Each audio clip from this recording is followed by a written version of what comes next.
അങ്ങനെ നമ്മൾ കാത്തിരുന്ന RRB ALPന്റെ നോട്ടിഫിക്കേഷൻ ഡീറ്റെയിൽസ് ഔട്ട് ആയിട്ടുണ്ട്. ഇന്നത്തെ ഒരു ന്യൂസ് പേപ്പർ കട്ടിങ്സ്, അതായത് എംപ്ലോയ്മെന്റ് ന്യൂസ് എന്ന് പറഞ്ഞ ഒരു പത്രത്തിൽ വന്ന ഡീറ്റെയിൽസ് ആണ്. അതായത് 20-ാം തീയതി, ഈ മാസം 20-ാം തീയതി സൈറ്റിൽ ഓപ്പൺ ആവും ഈ അപ്ലിക്കേഷൻ ഡേറ്റും കാര്യങ്ങളൊക്കെ. അതിന്റെ കംപ്ലീറ്റ് ഡീറ്റെയിൽസ് നമുക്ക് ജസ്റ്റ് നോക്കാം, എന്തൊക്കെയാണ് കാര്യങ്ങൾ നോക്കാനുള്ളത്, അതുപോലെ തന്നെ എത്ര വേക്കൻസീസ് ഉണ്ട്, അതിന്റെ എലിജിബിലിറ്റി ക്രൈറ്റീരിയ ഒക്കെ. ഓൾറെഡി നമുക്ക് എലിജിബിലിറ്റി കാര്യങ്ങളൊക്കെ ആയിട്ട് നമുക്കൊരു നോട്ടീസ് കഴിഞ്ഞ മാസം വന്നിട്ടുണ്ടായിരുന്നു. അപ്പൊ ഇതിനകത്ത് വന്നത് എംപ്ലോയ്മെന്റ് ന്യൂസിനകത്താണ് വന്നത്. ഇനീഷ്യൽ പേ, അതായത് സാലറി സ്കെയിലിന്റെ ലെവൽ വന്നിട്ട് അത് എത്രയാണ് ഇനീഷ്യൽ പേ വരുന്നത്, അതുപോലെ തന്നെ എത്ര വേക്കൻസി, 5696 വേക്കൻസിയാണ് ഇപ്പൊ ഇനീഷ്യലി ഇപ്പോൾ റിപ്പോർട്ട് ചെയ്തിരിക്കുന്നത്.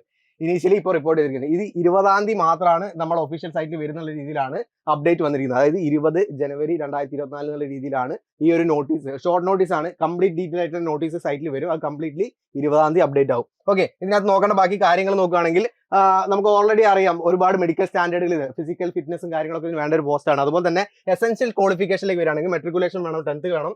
അതുപോലെ തന്നെ നമുക്കറിയാം ഓരോ സ്ട്രീമിലും ITI ഡിഫറെന്റ് ആയിട്ടുള്ള സ്ട്രീമിലുണ്ടാവും. ആ ഓരോ സ്ട്രീമിലും നമുക്ക് കറക്റ്റ് ആയിട്ടുള്ള ട്രേഡ് അനുസരിച്ചുള്ള റിക്വയർമെന്റ് ഉണ്ട്. ആ റിക്വയർമെന്റ് ഉള്ള ആളുകൾക്ക് അപ്ലൈ ചെയ്യാൻ പറ്റും. അത് ഹയർ ക്വാളിഫിക്കേഷൻ ആളുകളാണെങ്കിൽ നിങ്ങൾക്കറിയാം diploma, mechanical, electrical, electronics, automobile കഴിഞ്ഞ ആളുകൾക്ക് അപ്ലൈ ചെയ്യാൻ പറ്റുന്ന പോസ്റ്റാണ് ഇതൊക്കെ. അപ്പൊ ഇതിന്റെ കംപ്ലീറ്റ് കാര്യങ്ങൾ ഞാൻ താഴെ വാട്സ്ആപ്പ് കമ്മ്യൂണിറ്റിയിലെ ലിങ്ക് കൊടുക്കാം. അതുപോലെ ഈ എക്സാമിനെ കുറിച്ച് കൂടുതൽ അറിയണമെന്നുണ്ടെങ്കിൽ അതിന്റെ കംപ്ലീറ്റ് ഡീറ്റെയിൽസ് അറിയാൻ വേണ്ടിയിട്ട് ഒരു ഗൂഗിൾ ഫോമും കൊടുക്കാം. അപ്പൊ നിങ്ങൾ ഡീറ്റെയിൽസ് എൻ്റർ ചെയ്ത് കഴിഞ്ഞാൽ ഈ ഒരു നോട്ടീസും കാര്യങ്ങളൊക്കെ കംപ്ലീറ്റ്ലി നിങ്ങൾക്ക് PDF ആയിട്ട് അയച്ചു തരാം. ഓക്കെ, എന്തൊക്കെയാണ് വരുന്നത്, ഒഫീഷ്യൽ സൈറ്റിൽ 20-ാം തീയതി മാത്രമാണ് അപ്ഡേറ്റ് ആവുള്ളൂ.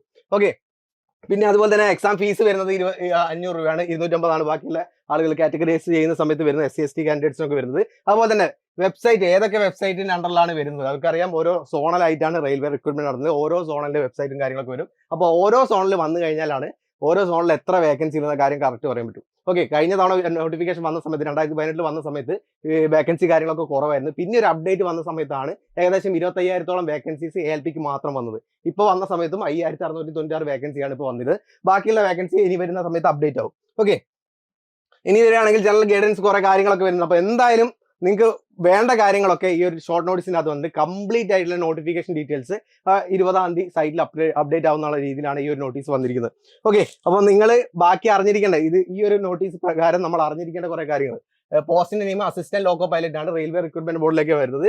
അതിന്റെ അഡ്വർടൈസ്മെന്റ് നമ്പർ CET 01/2024 ആണ് വരുന്നത്. അതുപോലെ തന്നെ വേക്കൻസി, നമ്പർ ഓഫ് വേക്കൻസീസ് 5,696, അതായത് ഏകദേശം 5,600 5,200-ഓളം വേക്കൻസീസ് ആണ് ഇപ്പോൾ റിപ്പോർട്ട് ചെയ്തത്. ജോബ് ലൊക്കേഷൻ എന്ന് പറഞ്ഞാൽ ഓൾ ഓവർ ഇന്ത്യ, അതായത് ഡിഫറെന്റ് റെയിൽവേ സോണിലാണ് ഈ ഒരു എക്സാം നടത്തുന്നത്. അതുപോലെ തന്നെ പേ സ്കെയിൽ വരുന്നത് 19,900 മുതൽ 63,200 വരെയാണ് വരുന്നത്. ലെവൽ 2 പേ സ്കെയിലാണ് വരുന്നത്. അതുപോലെ തന്നെ നിങ്ങൾക്ക് അറിയാം ക്വാളിഫിക്കേഷൻ, ഞാൻ നേരത്തെ പറഞ്ഞ പോലെ ITI ഡിഫറെന്റ് ട്രേഡുകൾ പറയുന്നുണ്ട്. ആ ട്രേഡുകളൊക്കെ നിങ്ങൾക്ക് ഓൾറെഡി നമ്മൾ ഓരോ വീഡിയോസ് ആയിട്ട് പറഞ്ഞതാണ്. അതല്ലാതെ ഡിപ്ലോമ, BTech കഴിഞ്ഞ ആളുകൾക്ക് അപ്ലൈ ചെയ്യാൻ പറ്റും. മെക്കാനിക്കൽ, ഇലക്ട്രിക്കൽ, ഇലക്ട്രോണിക്സ്, ഓട്ടോമൊബൈൽ കഴിഞ്ഞ ആളുകൾക്കാണ് അപ്ലൈ ചെയ്യാൻ പറ്റുക. ഓക്കെ, കംപ്ലീറ്റ് ഇനി എന്തെങ്കിലും ഡീറ്റെയിൽസ് അറിയണമെങ്കിൽ താഴെ ഡിസ്ക്രിപ്ഷനിൽ കൊടുത്തിരിക്കുന്ന ഗൂഗിൾ ഫോം ഫില്ല് ചെയ്ത് കഴിഞ്ഞാൽ നിങ്ങൾക്ക് നമ്മൾ അക്കാദമിക് കൗൺസിൽ വിളിച്ചിട്ട് എല്ലാ ഡീറ്റെയിൽസും പറഞ്ഞുതരും. അതുപോലെ തന്നെ നമ്മുടെ സ്പെഷ്യൽ ഗോൾഡ് ബാച്ച് നമ്മൾ സ്റ്റാർട്ട് ചെയ്യാൻ പോകുന്നത് നെക്സ്റ്റ് എത്രയും പെട്ടെന്ന് നമ്മൾ സ്റ്റാർട്ട് ചെയ്യാൻ പോവാണ്. ഓൾറെഡി നമ്മൾ ഗോൾഡ് ബാച്ച് സ്റ്റുഡൻസ് ഒക്കെ ജോയിൻ ആയി ക്ലാസ്സസ് സ്റ്റാർട്ട് ചെയ്തു. സെക്കൻഡ് ബാച്ച് നമ്മൾ സ്റ്റാർട്ട് ചെയ്യാൻ പോകുന്നത് നെക്സ്റ്റ് വീക്ക് എന്തായാലും സ്റ്റാർട്ട് ചെയ്യും. അതുകൊണ്ട് വളരെ ചുരുങ്ങിയ സീറ്റുകൾ മാത്രമേ ഉണ്ടാവുള്ളൂ. നിങ്ങൾ ഡീറ്റെയിൽസ് അറിയണമെങ്കിൽ താഴെ ഡിസ്ക്രിപ്ഷനിൽ ഫോം ഫില്ല് ചെയ്യാം. Okay, thank you.